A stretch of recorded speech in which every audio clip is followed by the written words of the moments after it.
The open grazing method of rearing cattle has overstayed its welcome. And this is not for cultural or religious reasons. No, it's just not viable in 2022. Scarce resources, climate change, desert encroachment, and urbanization, these are today's realities. So, of course, herders who practice grazing openly will clash with farmers. The bigger issue is why did the Nigerian government wait till it became a problem before they acted? We knew this problem was coming. The signs were everywhere. Why do things have to get out of hand before we start to react? Well, better late than never. The Buhari administration came up with the National Livestock Transformation Plan in 2019. And my guest on the program, who's an animal scientist and the registrar of the Nigerian Institute of Animal Science, Professor Eustace Iyayi, believes that if this plan is properly implemented, we might see an end to the farmer-herder conflict soon. He also shed light on a lot of livestock issues that the Nigerian government would do well to look into. Our feature story looks at open grazing in the nation's capital, especially on the roads and highways in the city center, a situation many residents have frowned upon, considering how much land has been earmarked for grazing reserves in the FCT, over 33,000 hectares. And on our Abuja Wrap, we update you on major stories this week from Nigeria's presidency. Ladies and gentlemen, this is Dateline Abuja.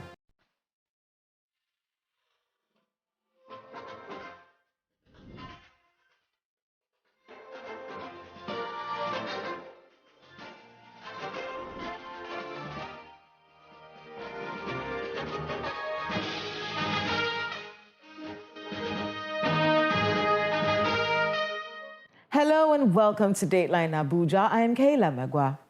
Let's begin with an update of the major happenings in Nigeria's seat of power. President Muhammadu Buhari is back in the country after a 6-day official visit to Seoul, the capital of South Korea, where he participated in the World Bio Summit 2022. On the sideline of the summit, the president also had a bilateral meeting with the President of the Republic of South Korea, Yoon Suk-yeol. He also witnessed the signing of a memorandum of understanding between the NNPC Limited and Daewoo Group for the rehabilitation of the Kaduna refinery. The federal government has launched a national agro-industrial processing zones program aimed at ensuring food security and leveraging the opportunities created by global food supplies disruptions occasioned by the Russia-Ukraine war and climate change. Vice President Professor Yemi Osinbajo performed the launch at a ceremony. If the Special Agro-Industrial Processing Zones program delivers on its objectives, and we have no doubt that it will, then we would, in less than a decade, deal a fatal blow to food insecurity. We will create millions of good-paying jobs, and we will create an agro-industrial opportunity such as has never been seen on this continent at least. Vice President Professor Yemi Osinbajo considers himself lucky because of the free hand he was given to operate by President Muhammadu Buhari. He stated this at a launch in honor of Governor Umar Ganduje of Kano State. And I think personally I've been more fortunate than others in my relationship with my principal, with Mr. President. And I believe he also genuinely believes in the role of the Vice President. When he was leaving on medical leave, the second time, I think first or second time, he said to me, when I told him that I was going to send him a few things that were outstanding, which I was meant to send to him, he said to me, I don't want you to send me anything at all. It's your job now. Just make sure you do a good job. The Vice President also presided over the weekly Federal Executive Council meeting, where the flood disaster across the country was discussed. The council also reacted to the security advisories issued by various foreign missions in the country. They are within their rights to say their people should go home if they want to. But we as a country have a responsibility to keep our country safe. And we are not going to be, stampeded. The concrete step is that people should stop spreading unverified news. That's what I'm saying. Unverified news. You see, look, how many school shootings happen in the U.S.? How many senseless killings happen in the U.S.? The Chief of Staff to the President, Professor Ibrahim Gambari, has identified trust as fundamental to good governance and democracy, maintaining that countries must defend the freedom of speech. He made the statement at the 11th edition of Global Media and Information Literacy Week. Trust is a key ingredient of democracy and good governance. Without trust, our avowed pledge to deliver on our promises as leaders will be impeded by the lack of commitment from the governed. Media practitioners and stakeholders within the sector face the clear and present danger of misinformation and disinformation. Misinformation and disinformation have been used to aggravate conflicts and crises, exacerbate insecurity, distort government efforts, fuel apprehension among the citizens, and create distrust between the governments and their peoples. The Senate President, Senator Ahmed Lawan, says the National Assembly is incapacitated in curbing corruption and economic sabotage in the country. Speaking during the convocation ceremony of the National Institute of Democratic Studies, Senator Lawan says the Constitution does not empower the National Assembly to issue punishments to offenders. Beyond people voting, I think the reality is the Constitution of the Federal Republic of Nigeria, as it is today, 1999 as amended, has left the legislature prostrate. Prostrate because in Section 88, it talks of the legislature exposing corruption, waste, and embezzlement, and it stops. So when you expose something and you can't do anything, how does that solve the problem? Speaker of the House of Representatives is intervening in the visa ban on Nigerians by the United Arab Emirates. He presided over a meeting between the federal government's delegation and representatives of the UAE to resolve the visa ban and aviation issues. If the visa ban is connected in any way, shape, or form to the issue of repatriated funds, that is the most nauseating thing I've ever heard. We will sit at the table with the government of Dubai and let them know that Nigeria is not a country that you can toy with. The Independent National Electoral Commission will, between Saturday, November 12th and Friday, November 25th, 2022, publish and display a preliminary voters register for the 2023 general election for citizens to file in their claims and objections. Chairman of INEC, Professor Mahmoud Yakubu, stated this at a meeting with journalists and members of the civil society organizations. And the Central Bank of Nigeria will redesign the 200 naira, 500 naira, and 1,000 naira notes. The governor of the Apex Bank, Mr. Godwin Emefiele, made the announcement at a special media briefing. The management of the CBN has sought and obtained the approval of President Muhammadu Buhari to redesign, produce, release, and circulate new series of banknotes at 200 naira, 500 naira, and 1,000 naira levels.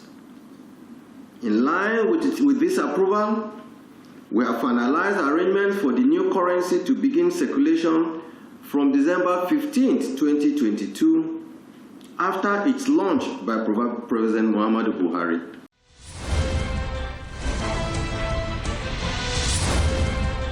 Welcome back. It is a common sight across the FCT. Cattle obstructing traffic everywhere. I'm talking highways, byways, the Federal Secretariat, rural and urban centers, and shopping malls. Meanwhile, over 33,000 hectares of land has been earmarked in Abuja for grazing reserves. So what is going on? Why are there cattle on the street obstructing traffic and so on? Our feature story looks at the issue of open grazing in the nation's capital. The presence of cattle on the streets of the nation's capital is becoming a regular sight. They're found on the highways and the byways, obstructing vehicular and human movements.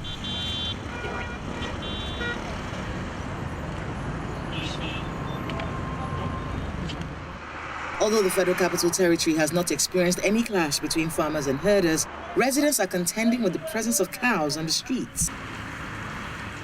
It's a very shameful thing that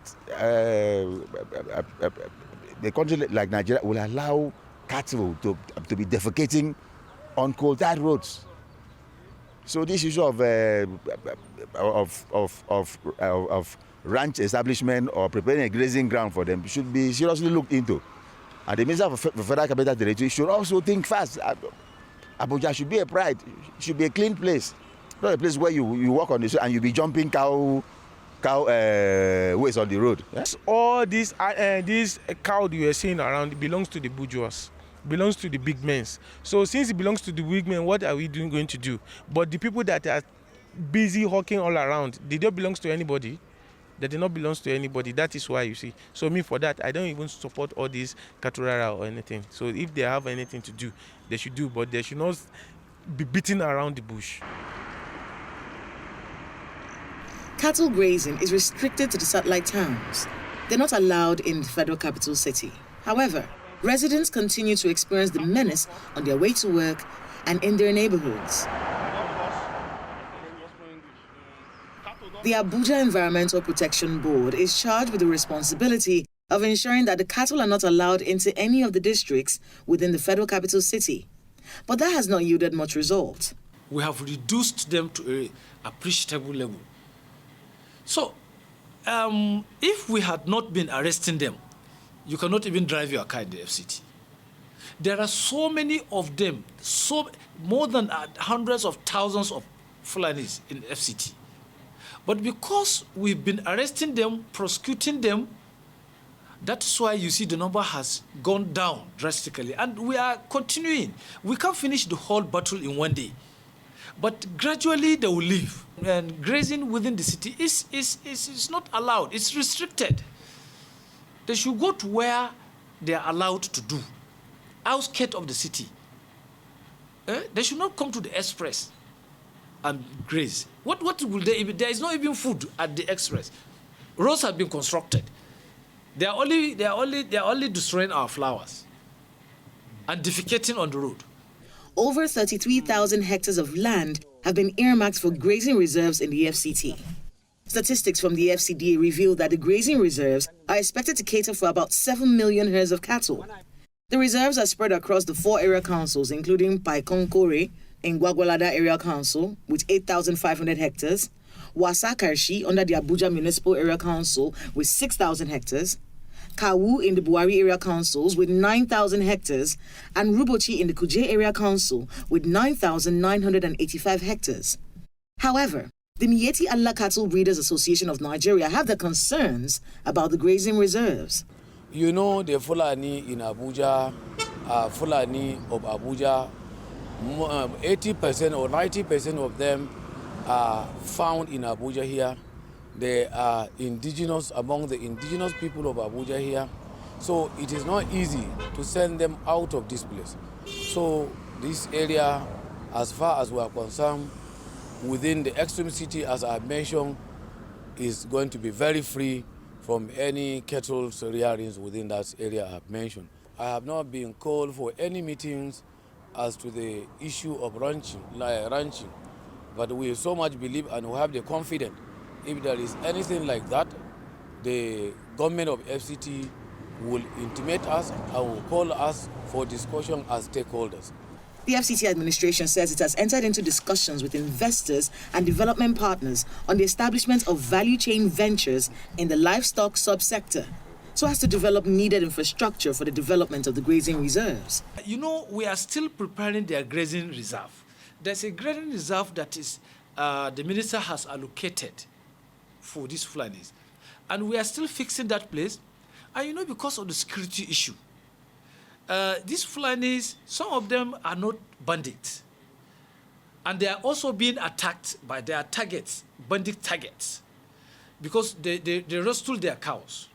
So some of these Fulanis are not bandits, and once they enter that place where it's reserved for them, the other bandits will now come and kill them and take away their animals.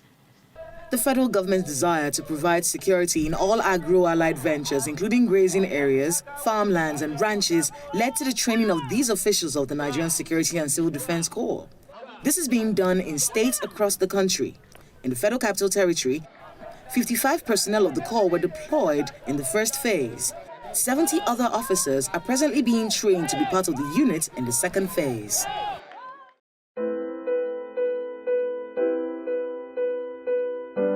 My guest on the program is Professor Eustace Iyayi, an animal scientist and the registrar of the Nigerian Institute of Animal Science. He breaks down what has caused the conflict between farmers and herders, the viability of open grazing in 2022, and what the Institute is doing to ensure modern pastoral methods are adopted by herders.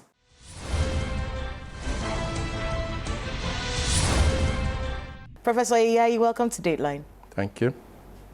All right, let's talk a bit about the situation in the country. You know, you're a professor of animal science. So this is something that you've been doing for a very long time, just looking out for the welfare of animals and the quality of meat that we're getting in the country.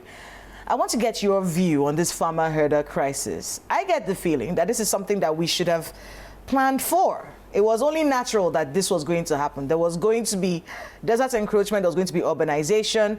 It was only natural that there will be a tussle for scarce resources. Why did we let it get this bad? What's your thinking on this? Well, you are right. It's something we should have actually thought of very deeply before now, because if you look at population has also increased since the 60s, and land is fixed. It's a fixed resource. You can, the land borders of Nigeria cannot be extended, but social amenities have to be provided. So this thing was bound to happen. And as a nation, I think it speaks volume of how we need to be very proactive about certain things. It's not as if measures were not put in place over time, but I think the enforcement of those measures actually is what we'll be talking about. They were lax. Cow production is not a cultural thing. Every nation of the world produces one type of animal or the other that is of economic value to it. It's a business. Yeah, it's a business. Even if you put some cultural affiliation to it, at the end of the day, money goes in and money comes out. That's it. You don't put in money and say, okay, it's a cultural thing, and just give out the animals, or you let the animals just go like that. So you put in money and money comes out. So well, however you look at it, it's business. And I'm an animal scientist. That's the way I look at it. When I look at an animal on the road, I don't see it as a nuisance. I don't see it as something that is not desirable. I see a cow, for example, a goat, a chicken.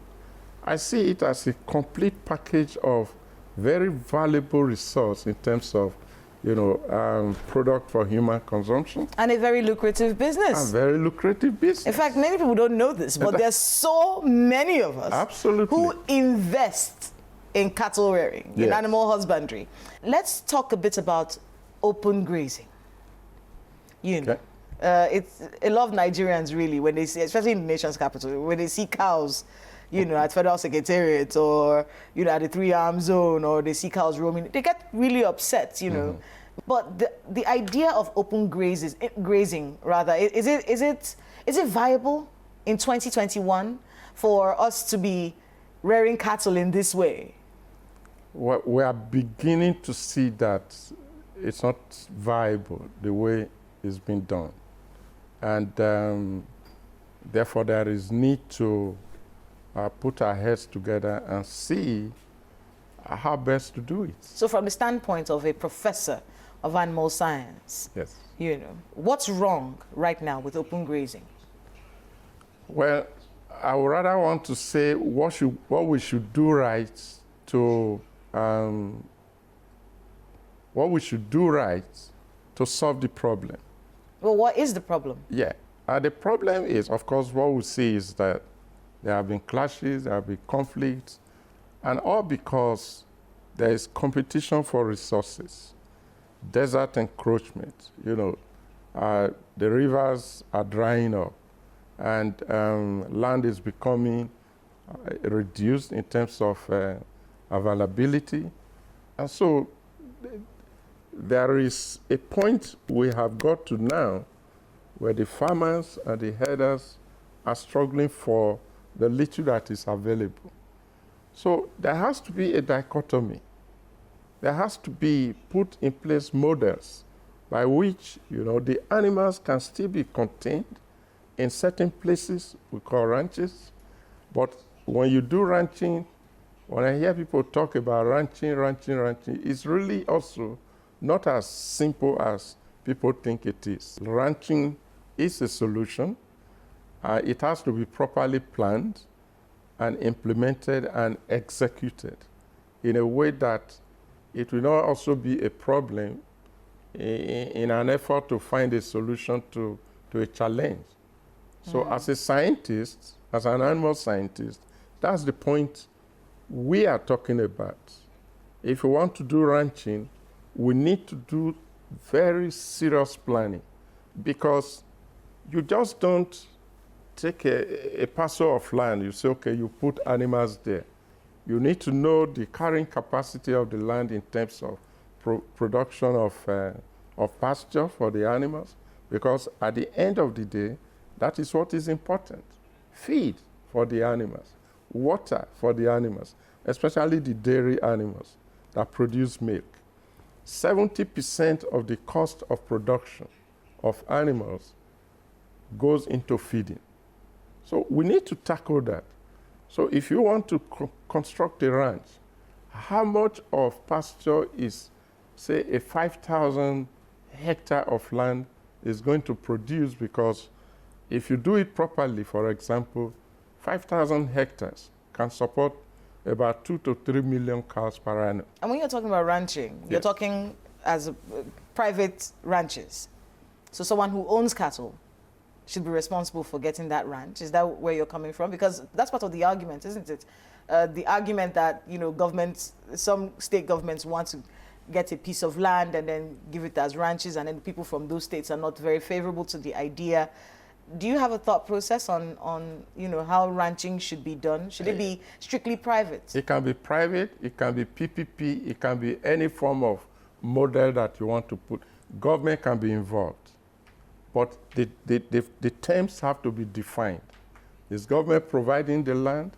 Is it going to give start-off interventions in terms of provision of certain amenities? Because in the real sense of it, putting up a ranch is very, very expensive. It's quite expensive. So we need to know, okay, what is the side of government in it?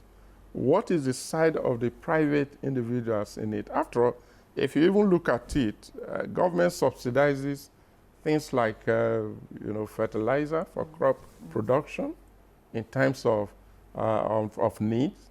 So would there be subsidies for ranch owners? That's what I'm saying. If it is, you see, a comprehensive solution needs to be worked out. But as to whether this is the way we should go, I think we are all coming to agree on that, that we should. But the president currently, recently set up the National Livestock Transformation Plan, which is all part of the efforts to solve this problem. So we are hopeful that very soon this problem will be over. Professor Ayayi, thank you so much for being with us on Dateline. Thank you. My pleasure. Thanks to my guest and to everyone who spoke to us today on the program. Cattle rearing is a business, a very lucrative one. And just like other businesses, it should respect the fact that others exist. Your rights end where someone else's begin. This is the line that is being crossed. While the government reacts to these conflicts and Nigerians get more divided on ethnic and religious lines, there's an actual livestock business that is failing and impacting negatively on the meat we eat. Is the Nigerian Institute of Animal Science doing enough to educate herders on modern pastoral methods? What are long-term solutions to the farmer-herder conflict in Nigeria? And how do we get these cows off the streets of Abuja? Let us know using the social media handles showing right now on your screen. Please keep us updated on the happenings in your neighborhood. Thank you so much for watching. I'm Kayla Magwa. See you next time.